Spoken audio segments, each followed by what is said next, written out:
It is the Fantasy Pros Best Ball Show for one last time this off-season. Myself, Tom Strachen, and Andrew Erickson. No live draft tonight because we've got bigger things to talk about. We need to talk about the guys who have become our conviction plays from the last 3, 4, 5 months of drafting now. There have been a serious amount of drafts here on the channel. We have both been drafting plenty of other teams off the channel. And we've come to points where we both have players that we love, players that we don't want to draft, and then possibly some that we've overlooked. So we're going to get to all that first. But first, Andrew, we need to hit on a little bit of the news today because the rosters are getting cut down. We're past training camp. Players are actually having to practice with an eye on those first weeks of games. And it always felt like at the very kind of latest, this would be the time when the Terry McLaurin deal would get done, which it does. 3 years, 96 million. It always sounded like this was the kind of money that he was pushing for. He got what he wanted, and I think that we just kind of have to agree this is probably the best situation for everyone, isn't it? Yeah, let's get Terry McLaurin back into the starting lineup for the Commanders. Now it remains to be seen how in shape that he is. That's always a big question mark with these guys that hold out. Even Jamar Chase, as fantastic as he was last year, even he started out the season kind of slow. So that's something that you need to proceed with caution. And I think for me, I think this doesn't make me want to draft Terry McLaurin because I think this is going to cause his ADP to rise because now, okay, he's back at camp or he's back with the team. He's got the deal done. And maybe it does happen for him eventually. We'd obviously saw Jamar Chase, be the player that you needed last year as the highest scoring wide receiver as soon as he kind of got back up to speed. But we also saw Brandon Ayuk last year, and it was terrible for Brandon Ayuk. That was the worst case scenario. You come back, you're terrible for 6 weeks, and then you immediately get injured. So that was the worst case scenario for it. Not saying it's going to happen to McLaurin, but aside from all of the holdout situation, there are also just red flags in his profile anyway, in terms of the touchdown regression. Is he going to catch as many touchdowns as he did last year? Probably not. In terms of his high-end target share, it wasn't high. He was outside the top 30 in targets per game last year. So not necessarily the most alpha of alpha receivers. And I mean, it's not like he had a lot of competition last year. It was Zach Ertz. It was Noah Brown who didn't play in the second half of the season. So, I mean, Deebo Samuel, yeah, I'm not the highest on Deebo, but is he better than what they had last year? I think so, especially if he's seeing scheme touches. Yeah, so Tom's not sugarcoated. Yes, Deebo Samuel is better than that was on the field last year. So, yeah, I'm still worried about McLaurin, and I'm concerned that this is going to kind of create a false sense of security with McLaurin that he's now back. And I think that fantasy managers are probably going to be disappointed. Now, maybe it changes down the second half of the year. But I think in the first half, or at least the first month of the year, it's going to be tough sledding. Yeah, John Daigle from Establish a Run pointed out on Twitter earlier that McLaurin converted 77% of his end zone targets into touchdowns, and that was the highest rate among 58 wide receivers with 6 end zone targets. We know that kind of production year to year isn't necessarily sticky. McLaurin, looking at our real-time ADP on Fantasy Pros, has been going between pick 44 and 42 on Yahoo and Sleeper over the last couple of days. Now, if he starts getting pushed up, bearing in mind that he could be potentially looking at touchdown regression, it's definitely not a pick that I'm probably going to want to make because I think there's so many really strong wide receivers in the round 4, round 5 range. So, yeah, it does become a little bit of a tough sell for me. Another wide receiver in the news, Jakobi Meyers. After a new contract, he's due $10 million this year, which is less money than Darnell Mooney, less money than Christian Kirk, by a long way less money than Khalil Shakir.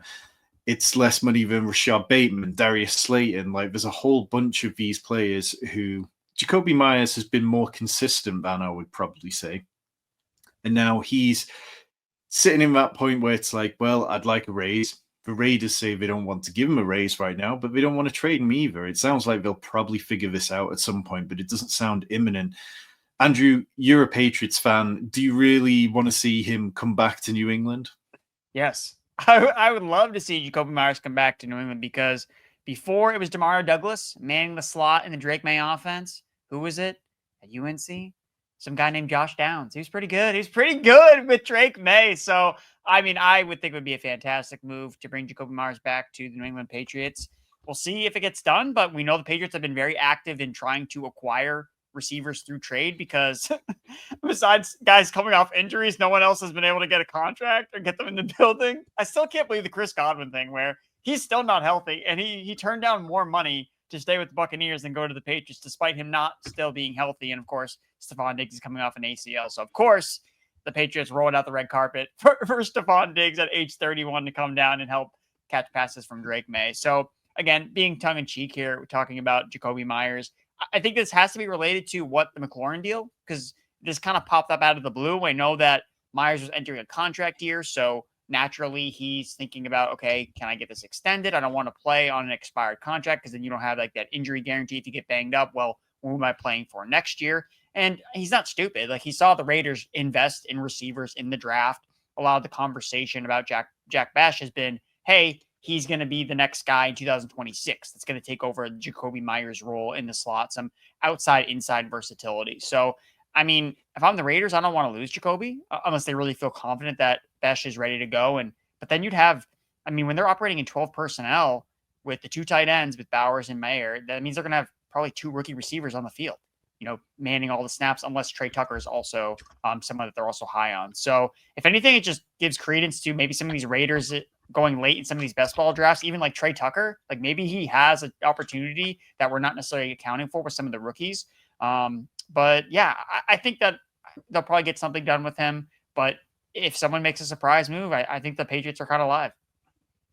Yeah, I think it's one of those situations where already I'm spinning forward and going, is this the kind of play that we could see by the trade deadline?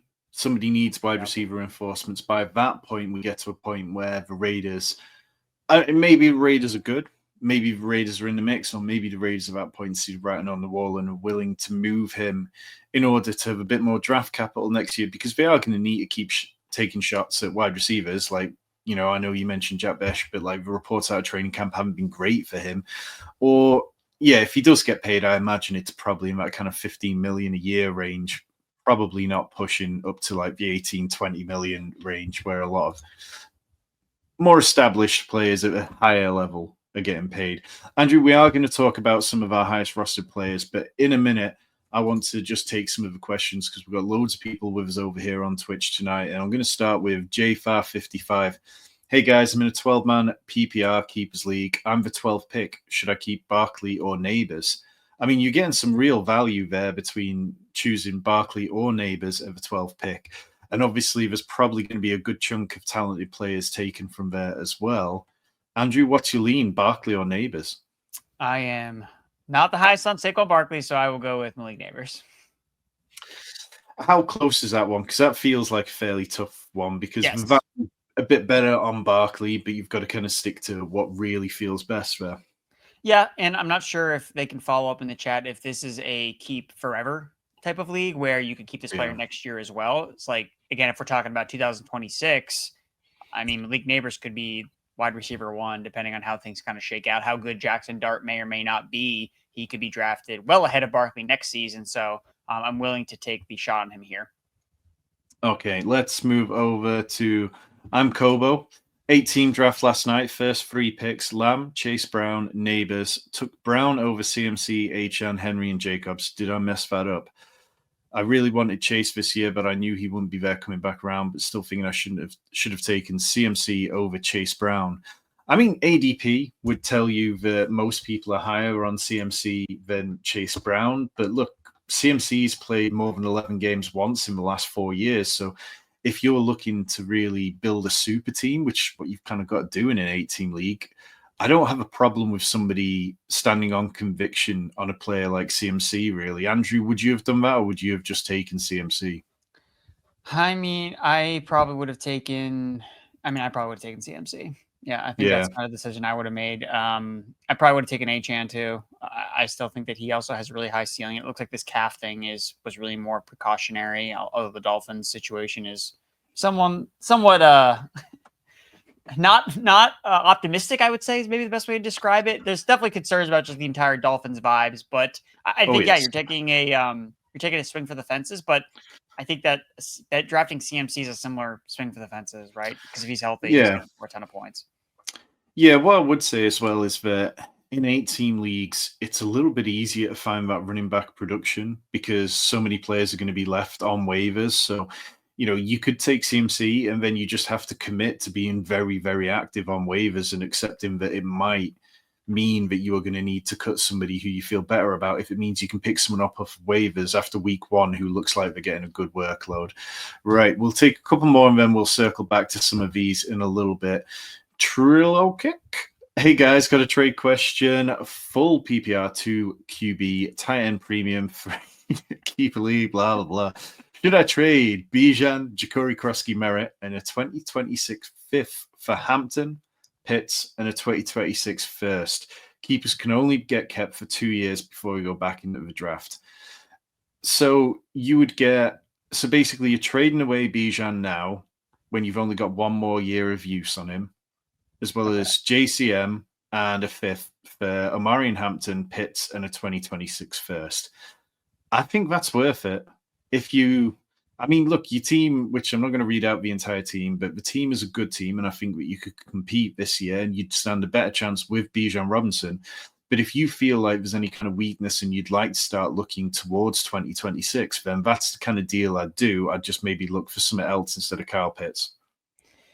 Yeah, the other ancillary pieces of this deal don't really make it. To me, it's the Bijan for Omari and Hampton in the future first. Like the other pieces are whatever, like just in the wash. But I'm just trying to, like, in my mind, think about, like you said, if you really feel like maybe going after, because this is the year you want Bijan. Like if Bijan is ever this is going to be his, his big season. If it's going to happen, it would be year 3. It's kind of like all teed up for him to smash. He's the consensus, or right around the consensus RB1 for redraft for this year. So I'm just looking over the rest of his roster, and I mean, yeah, receiver, you have Rice who's suspended, McMillan's injured, or it's Tetro McMillan. I hate giving up Bijan before what could be his supernova season. That's the biggest hang up for me. But the fact you're getting Hampton and a future first, like you're getting good value back for Bijan. So if you really feel like you don't want to compete this year and you really want to trade head for next, then I think you have to do it like you said, Tom. Yeah. Okay, let's take one more and then we'll get to some of our highest roster players, and we will keep coming back to the chat. So keep dropping your questions tonight because we're going to try and help as many of you as possible. Muscle Hamster saying, what's your strategy from the free spot? I have Chase Brown as a keeper in the 13th. Love that. Judy as a keeper in the 16th. I'm leaning wide receiver heavy. Well, it's tricky without knowing who all the keepers are in your league, but look, when I go into drafts and the series I've written on Fantasy Pros about how to draft from each spot this month, with the 103, my lean is that I probably want one of the top wide receivers. Like if Bijan falls, then yes, I'll happily take him. I think it's fair to say Jamar Chase isn't falling to the 103. Obviously, if he did, that would be an auto click. So it comes down to CeeDee Lamb or Justin Jefferson. And right now, I've kind of swung back to CeeDee Lamb. I think that George Pickens is going to clear everything out downfield and help CeeDee Lamb just hit an absolute monster workload. Andrew, where do you go there? I'm with Lamb too. I honestly I can't believe that Lamb's not consensus over Jefferson. I guess it's just Jefferson's been injured all off season. And and he's playing with a quarterback that he's never played with. A quarterback that's never played in the NFL. And I'm not trying to like poo-poo JJ McCarthy because I think that he can be good, but it's still a projection. It's still an unknown. We see quarterbacks and receivers take time to gel. Maybe it doesn't happen week 1, whereas you're not worried about any type of chemistry issue between CeeDee Lamb and Dak Prescott. So I just think that again, you're not like totally writing off Jefferson because you rank him 1 spot behind CeeDee Lamb, but I just think that Lamb over Jefferson is how I would always approach it. I don't think that I would be in a situation where I would do the latter. So for me, it's Lamb, and then if that's not the case, it would be Gibbs if I go running back there. If it's Bijan and Chase as the 1-2, and I would go Gibbs. Yeah, I would say it's a really good year for going wide receiver, running back, or running back, wide receiver in the first 2 rounds. Like, I feel like it's got stronger options pretty much throughout the draft board for that. And like leaving the first 2 rounds with 1 wide receiver and 1 running back feels very good. Look, I know there's loads more questions and we are going to get to them, but all week, people are going to be here on the Fantasy Pros Twitch, just taking your questions, trying to help you out as much as possible. We're going to get to as many as possible tonight. Scott Bogman and the Welsh will be doing a mock draft at 2 p.m. Eastern tomorrow, Tuesday. Seth Wilcock and Debro answer your questions on Wednesdays at 2 Eastern. And we've also got Q&As Thursday and Friday at 5 p.m. Eastern. So give us a follow and ask questions live right here on Twitch, like the many good people in the chat are doing tonight. But Andrew, let's get a little bit more self-involved for a moment. We have done tons of drafts this offseason. I know that I'm sort of sitting close to a couple of hundred best ball teams. I know you're kind of near to the triple digits. And we have made our stands. We have got real convictions on players by this point, and perhaps we're a little bit surprised by some of those. So, Andrew, we'll start at the quarterback position. Who are your top most rostered players in best ball at the quarterback position? Yep. So it's everyone's favorite passing quarterback, Justin Fields, is the number one guy at quarterback. Daniel Jones, Geno Smith, Jackson Dart, and Brock Purdy. So, Tom, where do you want me to start? Daniel Jones? Is that where I should kick things off? So were you drafting Daniel Jones throughout the offseason, just assuming that he was going to win the job, or was it just a case of kind of like late round quarterback being your tactic of choice? I think a little bit of both. I felt like he was going to earn starts at some point during the season. Yeah. Now, I honestly would have preferred him to not start the season, because we talk about this through all these live streams where the money weeks are weeks 15, 16, and 17. And it actually doesn't work in Daniel Jones' favor that he's starting the year, because it's now less likely that he holds the job for that much longer, where he is the guy that you needed weeks 15, 16, and 17. So if I could go back and change all my Daniel Jones teams to Richardson teams, I'd feel comfortable with that, because Jones, I can't, or I would say very confidently that he's the QB3 on all these rosters. Like, he's not the QB2. He's not someone that I necessarily needed to start games. Yeah. It was more like, hey, late round pick here. He has rushing upside. He's attached to good weapons. Maybe I already drafted some Colts players, so he fit a lot of builds. Again, they play, I believe it's the Jaguars in week 17. So if I drafted Brian Thomas Jr. or Travis Hunter or something along those lines, or Bashal Tutin, he fit a lot of the builds that I did. And I was getting him late enough where I felt like, okay, he's going to get some starts. And if he runs hot with a couple rushing touchdowns, then he can hit my lineup. So that was really the process behind Daniel Jones. Not to say that I'm like this massive although I do like Daniel Jones secretly, but maybe not this massive bowl on people. Daniel Jones. Yeah, chat. Let us know how you're feeling about Daniel Jones, if Andrew should be feeling that confident. So, in general, though, like your top five guys, it is just Fields, Daniel Jones, Geno, Jackson Dart, Brock Purdy. No, it's a lot easier to get concentrated on players as the draft goes on. But do you feel like there's been value later on in drafts this year? Obviously, Justin Fields goes kind of QB 10 range, Brock Purdy similar, and then you're talking about three players in Daniel Jones, Geno Smith, and Jackson Dart who really go after round 15, round 16 predominantly. Yeah, I kind of just felt like these guys were undervalued just because of where their weapons are going, right? So you look at some of the stacks that you're doing, and we'll talk about some of the Jets players a little bit later on now. Maybe I don't feel as great about that anymore. But you have the 49ers offense that we know is always really efficient, and I know that they always had some injuries pop up, but Brock Purdy should still be in the conversation when we're talking about who's the most efficient quarterback in terms of yards per attempt, in terms of passing yards per game. He does have CMC back. He does have George Kittle back. So I think Brock Purdy is going to be efficient. He's going to have spike weeks with the touchdowns. And I would say probably the best bang for my buck has been Geno Smith as one of the cheapest 17 game starters that you can feel good about. That, again, going back to, he has two teammates that go in the first two rounds between Ashton Jeanty and Brock Myers. And now, hopefully they don't lose his number one wide receiver, but yeah, that was the case with Aaron Rodgers last year as well. But hey, that did not work out. So if you think that this year Aaron Rodgers is Geno Smith, please let me know in the comments. I'm very far from taking criticism, but Jake Gillian in the comments saying that he's been grabbing Jackson Dart in every draft, and I think that that's one of the ones that I definitely have some conviction on. I think that he'll be starting games before very long. Let's talk about my top quarterbacks. So, numero uno, your guy Drake May, then Bryce Young, my guy Lamar Jackson, the rightful MVP of the 2024 season, Justin Herbert, and Sam Darnold. I've got to be honest, I was a little bit surprised that Sam Darnold was that high. I wasn't purposely grabbing a huge amount of him, but anything in particular that surprises you with that list, Andrew?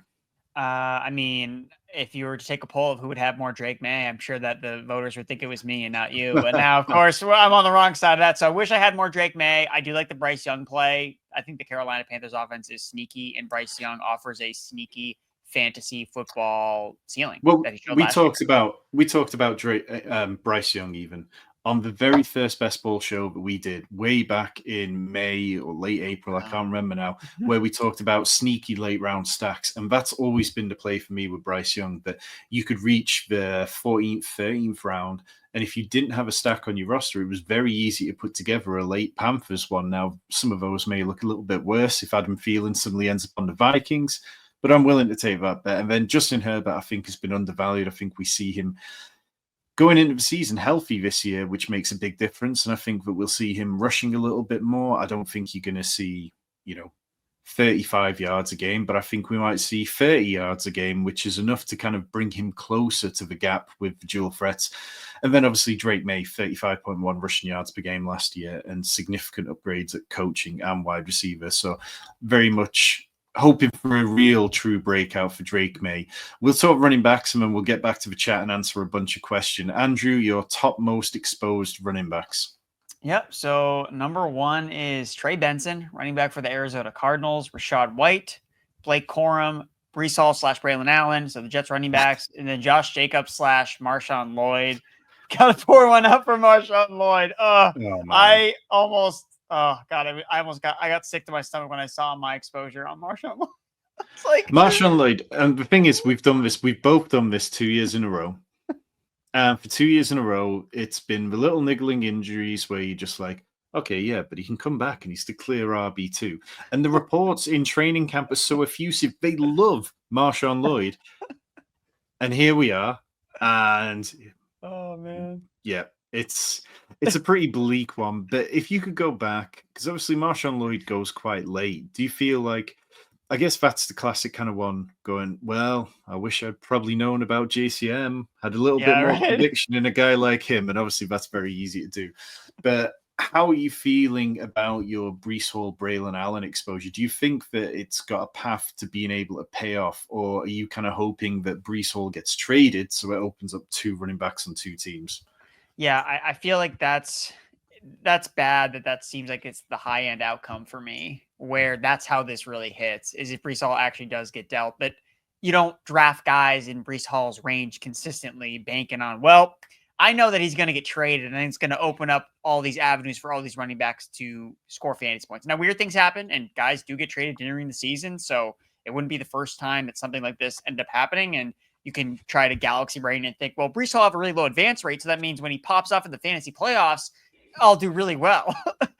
That's not the reason why you should draft a guy in round 3 really high. Like, that's just not good process. So just talking about the Jets in general, I wish I had more Braylon Allen and Breece Hall. Just speaking value-wise, I think that Braylon Allen, I mean, this is something I was thinking about. If you gave Aaron Glenn truth serum and you asked him to guess the ADPs of his running backs on his team, there is no way that they would be nearly as separated as they are. He would probably be like, Breece Hall, RB10, Braylon Allen, RB12. Or like he would say something very, very close. They'd be much closer together because I think that's how they're viewing them a little bit more. So although I never really wanted to be someone that was going to completely fade Breece Hall because of his skill set and the fact that I think that he can be the number 1 scoring running back any given week because of the dual threat skill set in a game where the Jets have to throw more in more of shootout environments. That's his path to having a monster week, which I still think is possible, even with Justin Fields. The consistency is not going to be there for him. And that's what I'm concerned about, especially in redraft with Breece Hall, that the consistency is not there. So that's something that I'm not necessarily thrilled about. And then Trey Benson, it was probably more in the beginning of the offseason. I was drafting a lot of him, just kind of buying into the idea that, yes, James Conner is a workhorse when he's healthy, but I know in the second half of the season, James Conner's probably not going to be there. So that's why I was buying more in Trey Benson. And he had some, I'd say, mixed coach speak. It wasn't necessarily always positive. It seemed like the coaching staff and the other players around him were kind of trying to talk him up to like get him motivated to like be the guy. And he's like, we'll see what happens. Like, I don't really know. So again, a lot of handcuff running backs that I listed off here, just kind of betting against guys that saw monster workloads past seasons. Then Rachaad White, I felt much better before his groin injury. I know we talked about Rachaad White on a lot of shows, but I've cooled off him a lot since he injured his groin and because they continue to talk up Sean Tucker. So that's kind of my running back take. I do think Rashad White still has the most upside in PPR among that running back room that the costs are given. Yeah, appreciate everybody in the chat getting involved. First time over here, TG Simon, Chase Effect 24, Pathfinder MC, and Derek White. I see you all as first time chatters. And look, if you're listening to us talk about our running back situation and thinking about look, I want to change my exposures, it's not too late. Because look, there's still the best part of a couple of weeks left to draft. Go and check out Drafters, promo code Fantasy Pros for 100% deposit match up to $100. Drafters.com/refer/Fantasy Pros. I drafted a huge amount of teams on Drafters this offseason, and it is a lot of fun. Great platform. $20 to enter with a $500K grand prize. Total points format, so no in-season management, and it's basically the team that scores the highest points is going to win. None of that playoff pod luck. It is a really fun format and a great place to flesh out your exposures at this point in the offseason because there is overlay brewing. They are not going to fill that contest. So let's talk about my top 5 running backs, and then we will answer a boatload of questions from the chat. Running back, and this surprised me, Andrew, because he was a player last year I drafted 0% of across 380 drafts or so. Austin Eckler. Tyler Algier, which was less surprising. Jarquez Hunter. Once again, one of your guys, Jordan Mason, and then Cam Scatterbo. What stands out to you, Andrew? Or how jealous are you? So do I need to update my guys to Andrew and Tom's my guys? Because you're the one that's actually drafted all of my guys in best ball, apparently. Well, this is it. We did the show with Worm the other day, our favorite players in each round, and you got to the show sheet first and put in all your favorite players. But when it comes to the money on the line, yes. Andrew. See, I was too busy trying to focus on the show sheet and not actually drafting these teams in best ball. Drafting these players. So the running back, so Eckler, you were drafting him before all of this Jacory Krosky, because that's what that's indicating to me, because you have so much. Yeah, and so Brian Robinson was somebody we both liked last year. We drafted him on our $350 Fantasy Pros Championship team, and it didn't work out for us. And Brian Robinson, I'd come to the conclusion, was a fine NFL running back, but he wasn't particularly good for fantasy. He's not going to bust, but he's not really going to help you. Austin Eckler, at cost, was a much more impressive bet, and I was impressed with how good he was in the receiving game. I think a lot of people were wrong about Austin Eckler playing with Jaden Daniels, saying that Jaden Daniels wouldn't check down to running backs, wouldn't throw to him. But Cliff Kingsbury has actually quite often gotten passes to the running backs, even with dual threat quarterbacks. So that was one which kind of opened my eyes a little bit. Then Tyler Algier. I mean, I've banged the drum for Tyler Algier so hard this offseason. He's the 19th RB2 currently being taken. And yes, there's lots of situations that are ambiguous, so that plays into it. But there aren't 18 better backup running backs than Tyler Algier. Jarquez Hunter is a bet against Kyron Williams and his inefficiency, and Jarquez Hunter just being really fun. Like if Jarquez Hunter hits, and we're talking about a 17th, 18th, 19th, 20th round player, he's going to hit in a way which is absolutely going to pay off. Jordan Mason, I mean, yeah, we've talked about him ad nauseum. Like, we expect him to have a goal line role. We expect him to be very good in this zone scheme, which he's kind of thrived in. And then Cam Scatterbo is just a classic play on the ambiguous backfield in those kind of middle rounds. 9 times out of 10, I just want to take the cheaper player. And thanks to Cam Scatterbo getting injured, it just brought the price down, and I'm willing to bet on him getting the goal line role there. So have you been taking much Scatterbo over the last few weeks? Not as much, just because I have been kind of not exactly thrilled with the injury and how it seems like it is going to be Tyrone Tracy's role. But again, this is going back to trying to figure out or not overvaluing those early season weeks where Tyrone Tracy is going to be the guy. This definitely makes Tyrone Tracy a better draft target in your normal redraft leagues because he's going to be there. But what happens if Cam Scatterbo comes back and it does get healthy? You know, does he start to eat into Tyrone Tracy's workload? That's what I would assume. Yes. So it's kind of I don't want to compare it to like reverse line movement, but sometimes guys move in the wrong direction in best ball, even though, okay, well, when he does get on the field, it's going to be later in the season. And that's when we want those points more versus, oh, well, he's going to be the starter in week 1. It's almost like if you're the starter in week 1, it means it's less likely you're the starter in week 17. So that's kind of an interesting way to think about it, but it just be something we have to keep in mind, especially when it's not a cumulative scoring. if it's really Yeah. focused on those playoff weeks, trying to find as many guys, especially in the later rounds. Like that's where my mindset goes, especially rounds 18, 19, 20. When I'm looking at the board of players, I'm just thinking, okay, who could do something week 17 for me? Whether that's is part of a stack that I've already built out between some of my main players, because that's what's going to help separate you, especially if it's a player that's low owned. Yeah, absolutely. Right. Let's get back to the chat and we'll come back to our wide receivers and tight end shortly. So if you got questions, chuck them in and we are going to do our very best to get to them, as many as possible.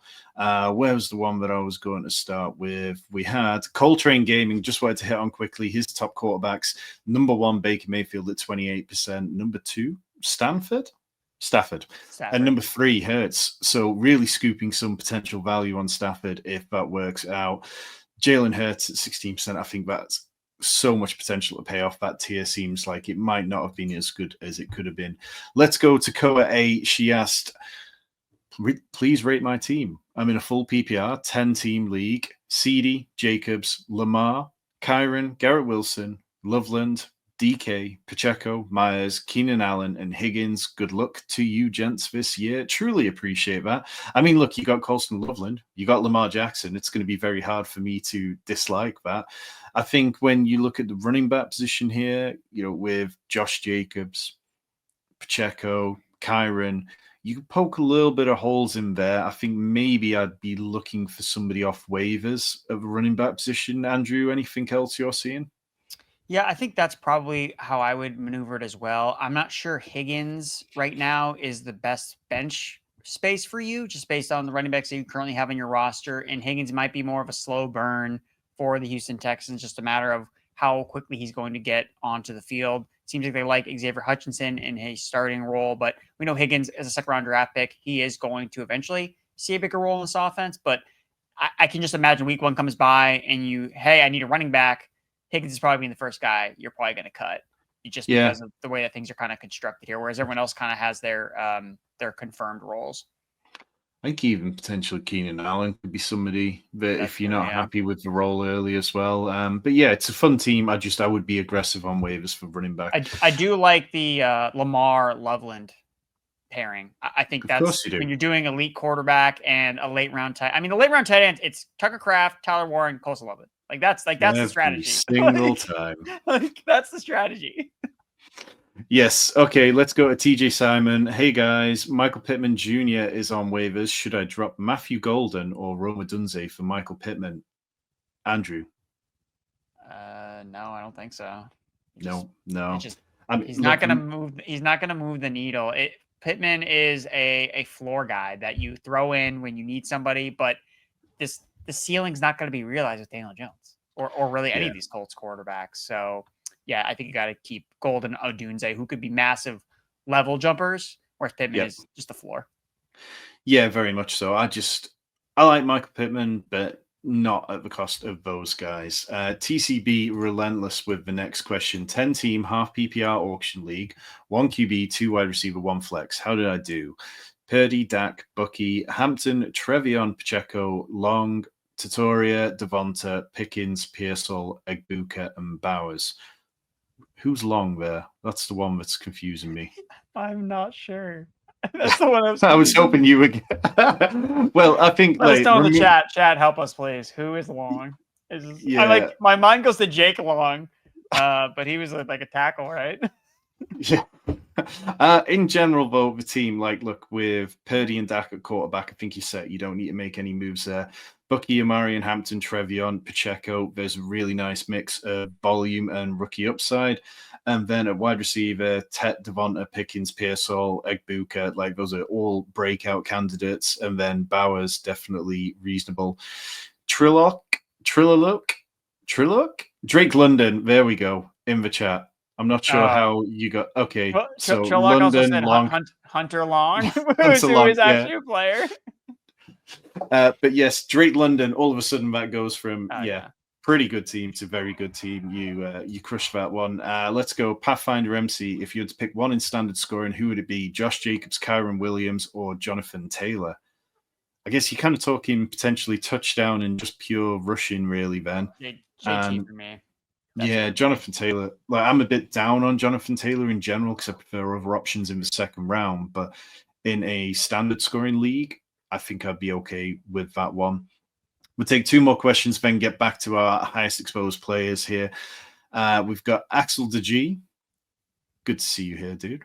Rate my first players drafted 12 man, 1 QB, 1 wide receiver, standard scoring.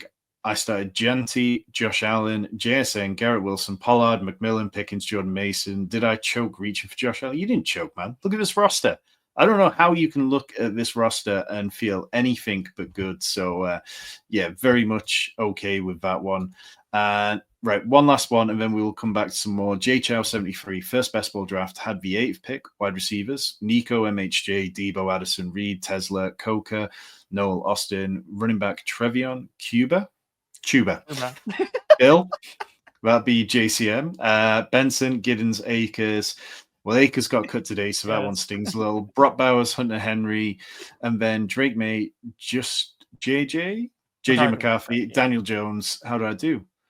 I like it. I mean, it's potentially, you've got the stack with Drake May and Hunter Henry. You've got just JJ McCarthy and Addison. You've got Daniel Jones, who isn't stacked at first glance there, but on the whole, there's plenty of fun stuff. The running back room feels fine. Maybe I would have used an extra pick there. Running backs. Seems a little light, especially with Akers now just cut. I mean, like, that's obviously in hindsight, but yeah, it seems very, very, especially because for like a bell cow perspective, like Chuba's probably the only guy that profiles as like an actual bell cow. And even he has usage that you could kind of poke holes into in terms of his receiving. So, yeah, I think running back's just probably light. But again, if these guys stay healthy, if your top guys stay healthy, you get the hyper fragile running back build, then maybe you can hit. Yeah, and it's not too late to check out the Fantasy Pros Best Ball Draft Kit. We talk about so much stuff in there, which is useful for all these kind of roster constructions. If you're just diving into Best Ball, because there's still plenty of good promos and offers around, go to fantasypros.com/best ball. You'll get mine and Andrew's rankings, stacks, rookie breakdowns, ADP, rises, fallers, roster construction strategies. Honestly, if there's one article of mine that you read every year, make it the Hero RB, the Zero RB breakdowns. I love writing those ones. Our draft kit is everything you need to draft smart and win big in best ball this season. And that's what me and Andrew are doing. So let's go over to the wide receivers that we have staked our chances on for this year. Now, Andrew, both of us, when it comes to the wide receivers, have one player in common, and he's a player that we've talked about a lot, Drake London. Yes, I mean, it's just... London's calling, baby. London is calling, and his name is Drake. Let's go. Oh, he's such a good pick. He's gonna smash this year, and he's playing the Buccaneers in week 1. Like, that's my favorite part. We're gonna see him smash right out of the gates. We're gonna be so tired from all the victory laps we're gonna do. It's gonna be a grand old time. Yeah, I think like last year I was very much in on Drake London, and I was fighting fights on Twitter with people saying that he wasn't worth his dynasty. I was against Drake London. I was against him, and now I've seen the light, which is Drake London. Yeah, it's hard for me to poke any holes in him. But Andrew, who are your other top exposures at the wide receiver position? Yeah, so technically he's my second highest. My number 1 is Jaden Reed, and he is a guy that I find myself really on an island. It seems like everything that I've read about him and people are just fading Jaden Reed. And I totally get it. I get the usage concerns. He's also injured right now. So I understand why he continues to fall, but I'm just betting on the talent. As a guy going outside the top 100 picks, he's averaged over 2 yards per route run last season. He's been highly efficient 2 years in the NFL. Year 3 is the most common season that we find receivers become wide receiver 1s for the very first time. And if Matthew Golden isn't this monster target hog and he's really more of a complementary piece that just makes the offense better, then I could see Jaden Reed just being hyper efficient out of the slot. You know, it's funny. They move him all around a lot. They use him out of the slot. And when we see players deployed in this fashion, it's usually a good thing for them. It's like, we want guys in motion. We want guys in the slot. This is where they can get layup targets and opportunities. So I'm just going to continue to draft Jaden Reed, especially as he continues to dip. And I'm just going to bet on the talent, bet on a year 3 guy, and someone that I've liked since his rookie year. Someone I liked back at Michigan State when I think that he was highly efficient as a great punt returner. So Jaden Reed, again, is my Packers guy. And then the rest of the 3 are probably not surprising to most people. Jalen Noel, just think that he's been super slept on. He's been like my auto pick in some of these late rounds Just not a I lot of know it. buzz around him. Not a lot of Yeah. not a lot of buzz around Jalen Noel, but no negative buzz. So I think that's a good thing. Jalen Waddle, again, I'm just all the way fading Tyreek Hill, all the way drafting Jalen Waddle for one more ride, and then another Jets player, Garrett Wilson. So that's the part I probably feel the least good about, just because of the inconsistencies with Justin Fields, and just from a more of a macro perspective, just too bullish on the Jets out of the gates, right? Yeah. I didn't need to be this bullish on the Jets. And to be honest, I flip-flopped, I feel like, throughout the offseason. At first, it was I like Wilson as the number one target with Fields, that Ohio State connection. And then I kind of went more to the Breece Hall side, thinking, well, they're going to run the ball so much, and Breece Hall is just too talented. And then the Braylon Allen stuff kind of came out. So it's been a flip-flop. And unfortunately, now I'm stuck with a lot of Jets on these best ball rosters, and that's probably my biggest regret. Just too high on these Jets players. Luckily, I would say the only thing that kind of works is it's in that round 3, round 4 range, where outside the elite quarterbacks and one of the tight ends, there's not a lot of guys in that particular range that I was also very bullish on. So it's possible that taking Breece and Garrett Wilson in that range doesn't bury me, because no one in that range is like the guy you needed besides the elite quarterbacks, who usually go before them anyway. So that's kind of my own, that's what helps me sleep at night, basically. It's like, maybe this won't be the worst pick of the round 3, round 4 turn. Yeah, well, it really takes a couple of injuries in that range. And Garrett Wilson, last year he got there on touchdowns. Maybe he can get there again via touchdowns. So I can understand it. It's been a situation I've been a little wary of it. I've been much more comfortable taking Justin Fields than I have taking Garrett Wilson. And I haven't felt like I needed Garrett Wilson to stack with Justin Fields. Kerry Gato, do you fellas answer best ball questions? Yes, sir, we do. Absolutely any questions you guys throw in the chat tonight, we are going to try and get to as many of them. But you got best ball questions, send them our way, because, look, this is the last time we're going to talk best ball till next off season. We want to talk about it. Andrew, outside of those guys, is there a guy that you wish that you had in your top 5 most exposed players that you haven't? Man, of the wide receivers, actually, it's probably Nico Collins. That's probably the guy that I want more of. That's pretty self-explanatory, especially because he's been going at the middle back end of round 1. And again, the round 1 picks are always kind of tough to be overexposed to, which is why it just bring up. And it's such a good round 1 as well. It's a very deep round 1, but no one's gonna be surprised. Especially the reason why I like Noel so much is part of that is the Texans' schedule at the end of the season, just a lot of dome games. And if Nico Collins is healthy and firing on all cylinders, he's going to be hard to stop. It's because he's such an alpha. So I would say Nico Collins is probably the guy that I regret not seeing up here, because I absolutely love the. Okay, so mine: Drake London, Josh Downs, Rashad Bateman, Jalen Coker, and Tyreek Hill. Now, Tyreek Hill really surprised me, but one kind of thing that I've been clinging on to is just how totally atrocious the Dolphins defense could be this year, particularly in the secondary. So there was a period where I was taking more Tyreek Hill. I think it's just one of those, when I click Tyreek Hill, I never feel good about it. So I never feel like I've just made a great pick. So it did surprise me a little bit. And he's kind of in a range of wide receivers where I've got like 4 or 5 guys between 18 to 20%. So he's just at the top of there. But Josh Downs, somebody that I was high on last year and somebody that I'm high on this year again, assuming Daniel Jones is going to be out there. Rashad Bateman, there's always going to be a few Ravens players in my exposures when we're talking about the highest guys. Jalen Coker has just been an easy click. And even with the camp hype, even with the Adam Thielen trade rumors, we haven't seen much of a rise. Andrew, let's get through our tight ends quickly, take a couple more questions, and then get to some of the guys that we're fading. You have got Tucker Kraft, Chig Okonkwo, Hunter Henry, George Kittle, and Bowers. So a nice spread of players from, couple near the top. Then Tucker Kraft in that sort of like round 11 range, and then Chig Okonkwo and Hunter Henry towards the bottom of the drafts. Are you pleased that these are the 5 guys who are going to carry you to millions of dollars?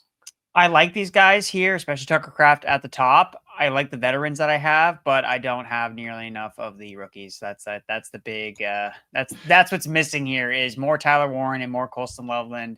Apparently I wasn't preaching what I was talking about and what you've been talking about for the last couple months of drafting these tight ends. Part of the reason is because there's so much Tucker Kraft Well, Like, so this is so like, look, I mean, mine, Sam Laporta, George Kittle, Brock Bowers, Andrews, and Tucker Kraft. So again, it's Tucker Kraft is that pull in case of emergency in that range. Oh, damn it, I missed out on Tyler Warren. Oh, somebody pulled Colston Loveland up ahead of me. Oh, well, that's okay, because the tight end one overall for 2025, Tucker Kraft is still available on the board. So I'll just take him, and it's a pants off, dance off. it's something like that. Yeah. How are you feeling about Chig Okonkwo at this point in the offseason?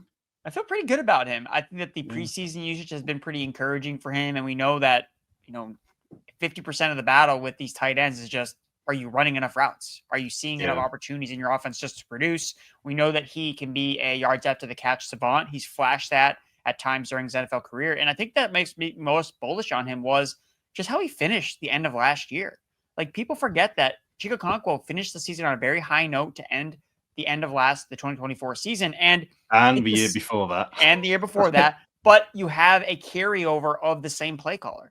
It's the same head coach, Callahan. Callahan saw what they did with Chig Okonkwo at the end of last year, and there's just not another wide receiver of consequence aside from Calvin Ridley that I'm so concerned about being a massive target earner in this offense. Like, if anything, Tyler Lockett just being there just makes it harder for the rookies from the receivers from Ayuman or DK to take on bigger roles out of the jump. Whereas Okonkwo, and he's been in the NFL for a couple seasons, like, he knows what he's doing. Yeah. And we see this all the time with rookie quarterbacks leaning on their tight ends. Again, we've talked about this, kind of jokingly about how Calvin Ridley's kind of set up for a poor week one against the Denver Broncos. Well, where do you think Cam Ward might go to in that particular matchup? Maybe the tight end over the middle of the field between Chig Okonkwo, where he's getting more favorable looks because it's not Pat Surtain that's going up against Chig Okonkwo. So it could be as early as week one where you see Okonkwo really pop off here, especially if you go and redraft.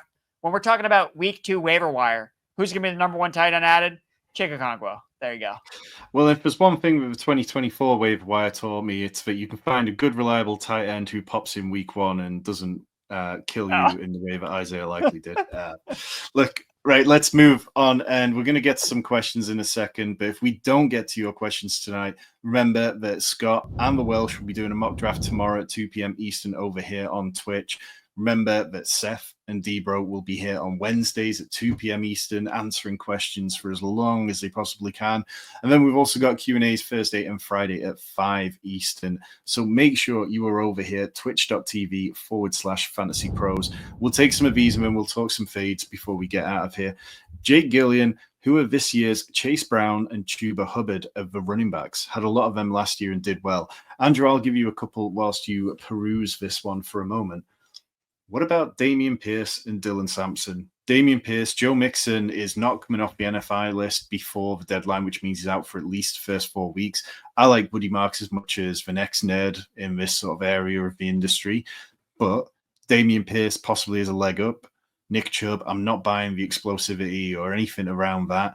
So maybe Damian Pierce has a chance to go wind back the clock and give us a kind of glimpse of what he shows in that rookie year. And then Dylan Sampson, I mean, we are 2 weeks away from the season starting. Quinshon Judkins has not signed his contract yet, has not practiced with the team. I really like Dylan Sampson as a rookie, so I'm trying to prioritize getting those guys. Andrew? So I'm going to co-sign with Dylan Sampson. I think that that's such a great call. He's being very underrated. We don't know what the Quinshon Judkins thing, when he's ever going to come back. And Dylan Sampson was a good prospect. This guy's not even 21 years old yet. He's like super young. And I think the thing with him is if he does start out the season well, then Judkins has to come back and get the job from Sampson. Not, oh, Judkins, you just get the job because you were the second round pick. Like, that no longer is in play. So I just think Sampson, if he is good and can hit earlier, then I think it's going to be his backfield to own, and Judkins is going to have to take it away from him, which is going to be tough to do. So I like that call. No, the Chase Brown one is interesting because a couple weeks ago, I was so convinced it was Tajay Spears. I was so ready. I was so on board. It's going to be Tajay Spears. He's shown out in limited capacity through 2 seasons, but then he got the high ankle sprain, and now obviously I'm less bullish on that just because he's banged up. So I don't have as good of a one for Chase. I think, I mean, maybe this is also just kind of being too, maybe not to being too cute, but Braylon Allen's kind of the guy that comes to mind to be this year's Chase Brown. I think that's where fair. I guess for me, when I think about Chase Brown, his rookie year, I think about this guy found his way onto the field despite Joe Mixon being healthy at the time. Like, it wasn't a lot, but he did get spurts where he got opportunities. And that's what happened last year. Again, first month of it was like the first 2 games. Braylon Allen was playing alongside a healthy Breece Hall, and he looked good. He looked legit. I remember that Thursday Night Football game where Patriots linebackers were just bouncing off Braylon Allen. They just could not tackle him. So those would be my 2 names. Stealing yours, of course, Dylan Sampson. And then I'll say Braylon Allen. Yeah, I like those shouts. I think Braylon Allen's definitely a good one. Axel de G saying, how do you guys feel about Pollard? Seems like he's getting overlooked from my perspective. I love Tony Pollard. Andrew, have you been drafting a lot of Tony Pollard lately?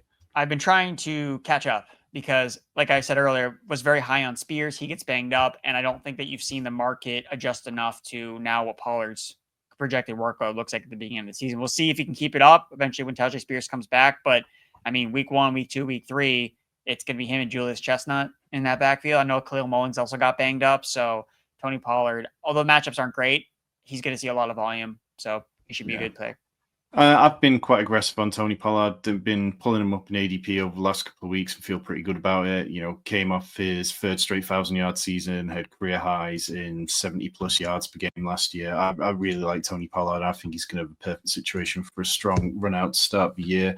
Let's go down to Jake Gillian, and then we're going to talk about our fades quickly. In a 14-team league and a lot of really good teams, 0.5 PPR, would you pair up with Bijan looking for the highest upside, Chuba, James Cook, or Henderson?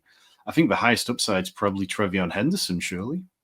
I think so. I mean, no, I don't think so. I know so. When you go over an upside case, because the thing with Henderson that, again, I know I was preaching this earlier in the offseason when I thought that he was overvalued, and I was way too early with that take of him potentially being overvalued because he's obviously skyrocketed up boards. But I think with him is he's the best player on the Patriots offense.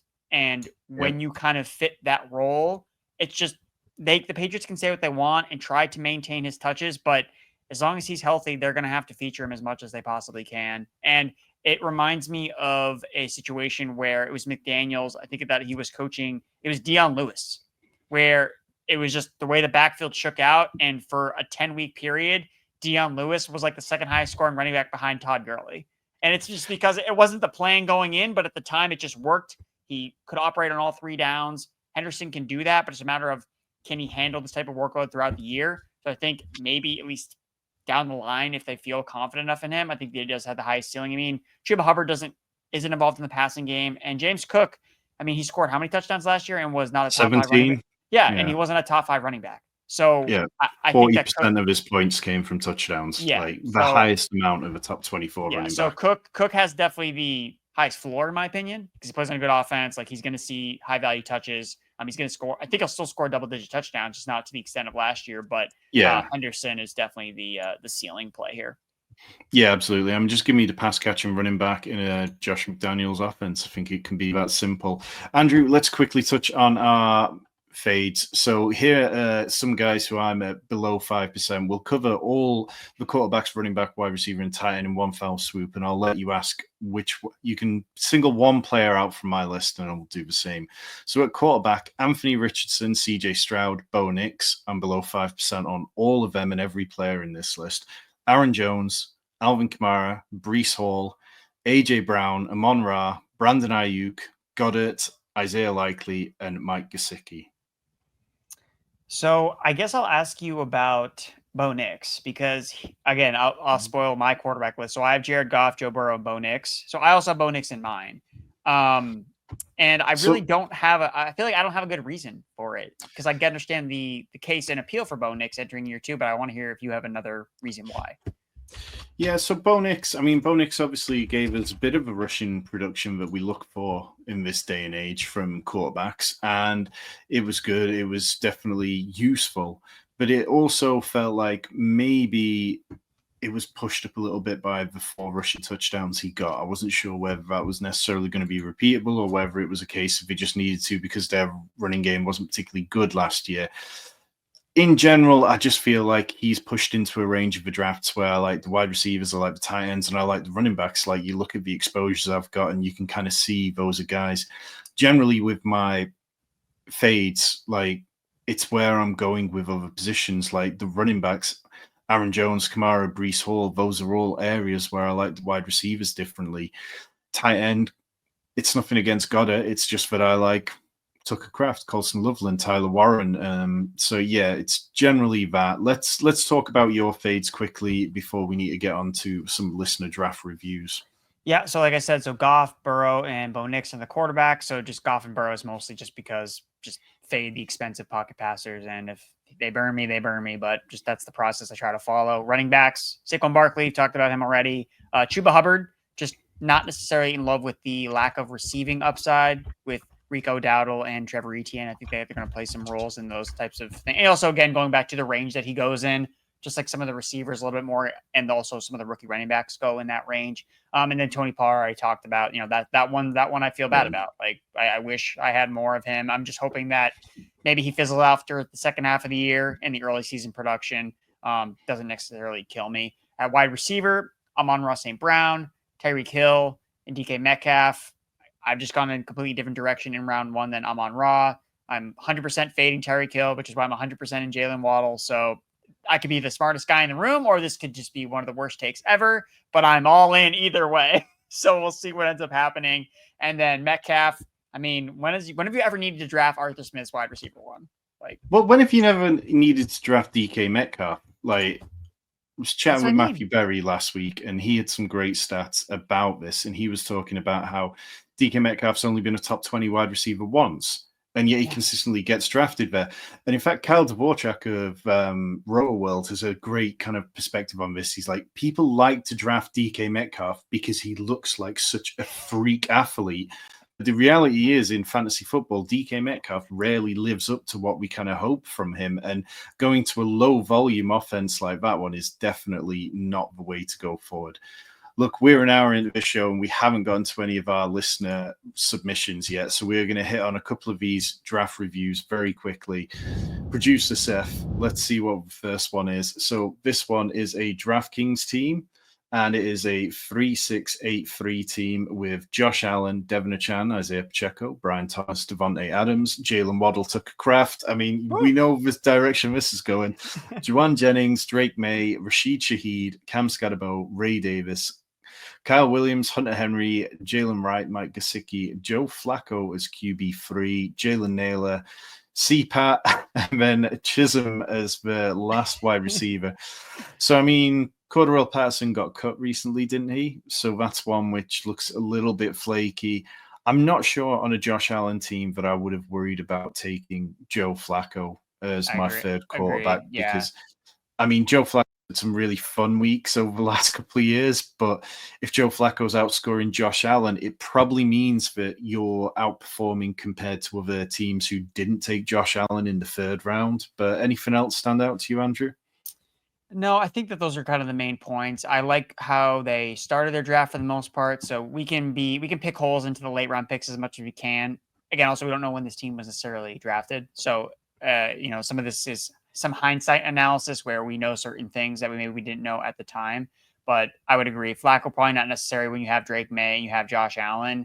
But besides that, though, I like a lot of the player selections. I like the Drake May, Hunter Henry, Kyle Williams, Patriots stack. Yeah.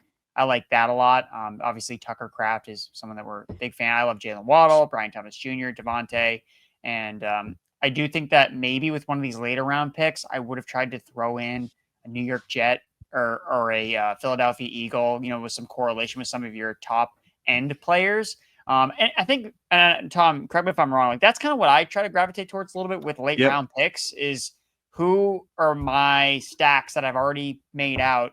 Who are these guys playing in week 17 and who can I add? I do it with a lot of Rams players, right? Because we draft a lot of Drake London. It's like Tutu or Whittington or one of the Rams backup running backs, like throw them on one of those rosters.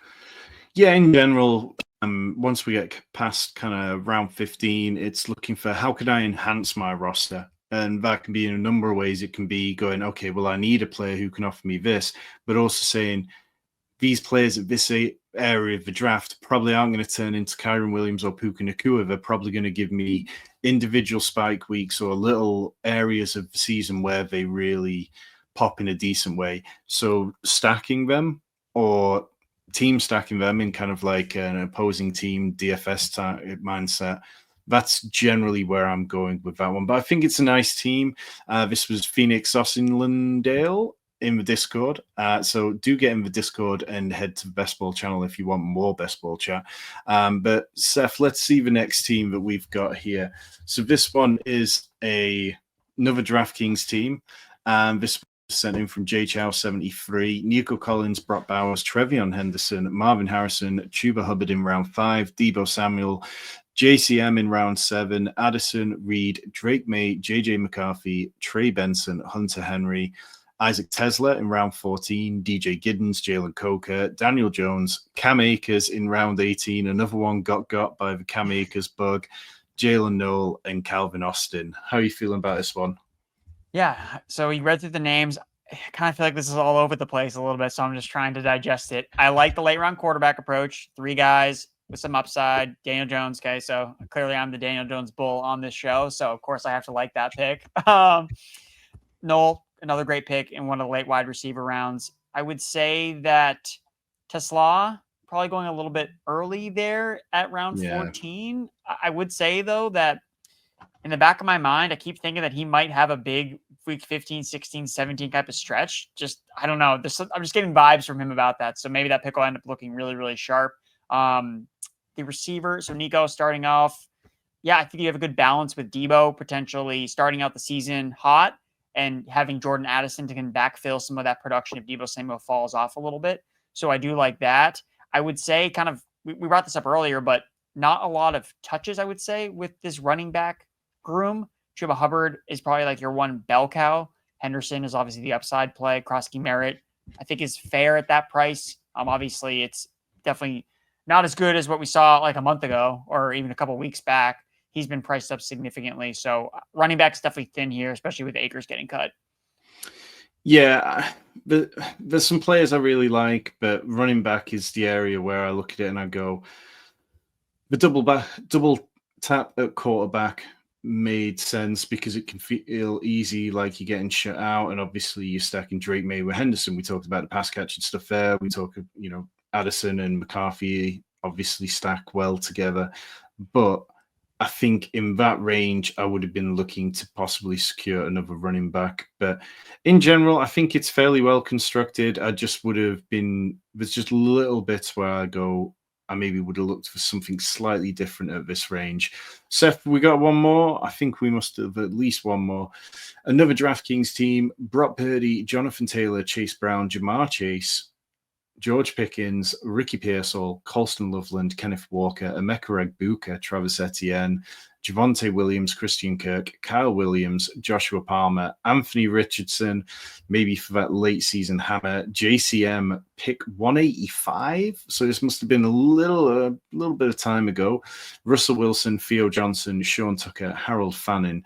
Now, the first thing that kind of stands out to me with this one, Andrew, is the tight end room, Colston Loveland, Theo Johnson, and Harold Fannin, which, look, I mean, they're all guys that I like.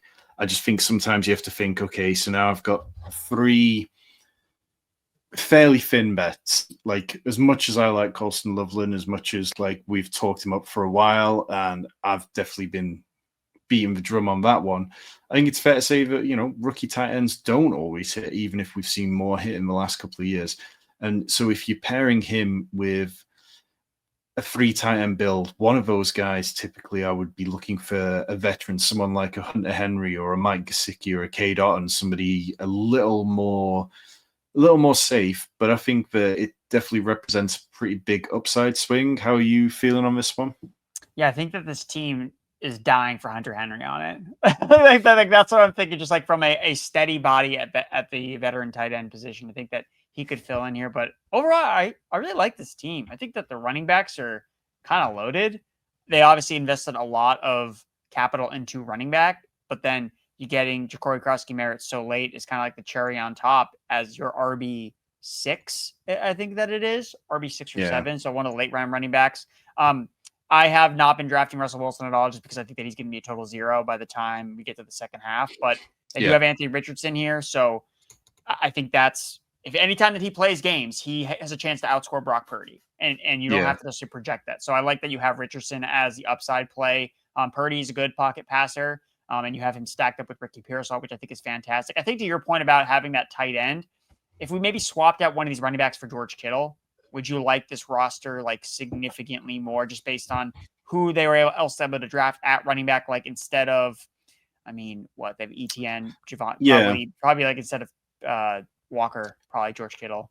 Yeah, if you swapped out Walker or even potentially kind of Chase Brown for Bowers, McBride, I think then definitely I would feel strongly about liking this roster. I think that's a really smart point. And then I think you could have found somebody later on at running back to make up for it. I mean, Sean Tucker's a great choice, but, you know, there's been a good while in this draft since a running back was taken.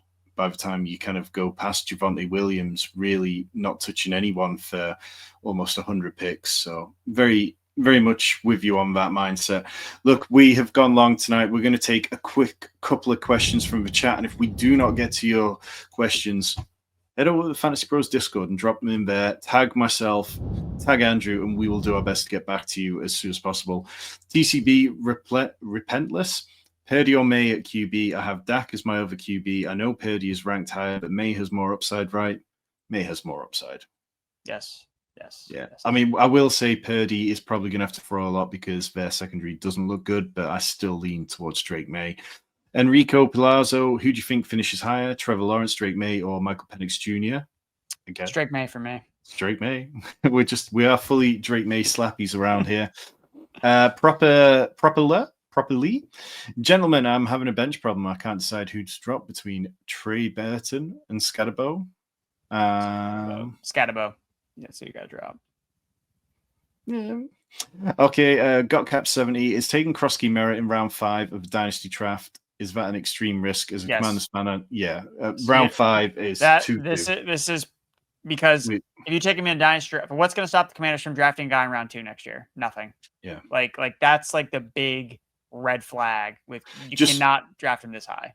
You have to remember guys like James Robinson who looked fantastic and did all that, and then it's like as time goes on, little chinks in the armor appear, and you know JCM hasn't played a down in the NFL, and it doesn't matter how high the Commanders were on him. When the games go, and if something slips and he's not quite good enough, then it's very easy to lose it, and that's just too high. I fully understand what you're saying, but someone will take me in round 6, 7. I would push it. Let him take him. It's too aggressive, especially with, if you just think about how high. I mean, we were having conversations during rookie draft season about Cam Scatterbo versus guys like Jaden Higgins and Luther Burden, and now you think about, that's easy. Like, why would I take Scatterbo at this point? Like, he's a 4th round he's a day 3 pick versus some of these guys that were much higher drafted. The teams can say what they want about when they drafted these players. And I think that Krosky Merritt is better than a 7th round rookie pick, but he still was drafted in the 7th round. And you know that when push comes to shove, when they have to pay these guys, they're going to be like, well, you were a 7th round pick, so how much do we actually have to pay you? And to your point about James Robinson, all of these guys were players that you need to sell before the value went out. It was James Robinson. It was Pacheco. Even Pacheco, like you've seen his value just like crater. Even Kyron Williams. Kyron Williams' value has dropped since his incredible breakout year. Yeah. So you just gotta, this is too expensive. Yeah. Well, we have gone over by an extra 10 minutes, so we're gonna have to call it there. Last show, so we gotta do it for the people. Yeah. Now, Andrew, this has been an incredible best ball season. I know I've had a lot of fun. Really appreciate you. And of course, we both appreciate producer Seth, who has been an absolute rock star behind the scenes throughout. And thank you to everybody who has enjoyed it and to everybody who's commented along the way. And particularly, I enjoy all those comments telling me that my accent is stupid. It's really, really good stuff. But yes, we will be back next off season. But of course, there's loads more happening here on Twitch. Remember that Scott Bogman and the Welsh will be doing a mock draft at 2 p.m. Eastern tomorrow, Seth and Debro on Wednesday, and then Q&As Thursday and Friday. And of course, everything you need is on the site to set you up for a massive 2025. You got questions we didn't get to, drop them in the Discord. Myself and Andrew will keep an eye on trying to answer as many of them as possible. But for myself, Andrew, and producer Seth, for one last time this best ball season, we'll catch you soon. Jalen Noel will be the highest scoring player in Week 17.